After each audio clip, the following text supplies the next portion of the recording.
السلام عليكم ورحمة الله وبركاته. صحبتيدا kusoo dhawaada mineta cado saaka maxay noo wadaa quraac yar oo fudud oo aad iyo aad u macaan. beer iyo karooto iyo barbarooni xabad basal leh ayaan halkan ku haystaa. dabkeena saliida way noo karte go' yar oo kurs aan ugu jiro kurs ma jecli laakiin ku dar uu iskaga daray anoo ka daaleeyahay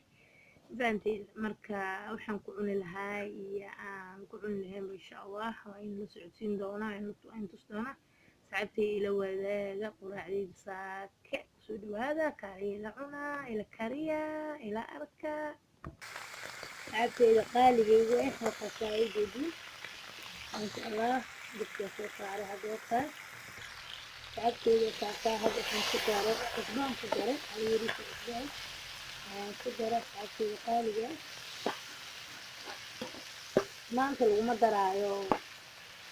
baradho kuma darsanayno intaan biska ku kooban maanta baradhada waan jecla beerkii baradhada aad u jecla maasha Allah laakiin maanta baradho kuma darin waan ka daayay saacadeyda qaaliga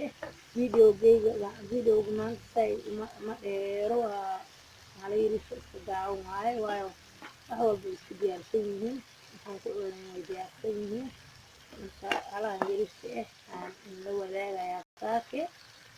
insha Allah waxaan ku cunayna waa isla arki doonaa saacadeyda qaaliga mafahanteen ila socda saacadeyda qaaliga hadda waan ka dhiganaynaa waayo waxaa waaye beer ari ma ahan beerka ariga waa ku daahin kartaa adkaanaya isaga si walba u saarto dadka laakiin beer geela maaragtay cabaarda ku daahaysid uu ka maxay adkaanaya marka anigana saacadeyda qaaliga ma jecli beer ari geelkan ku nacaan kula balabooda ma jecli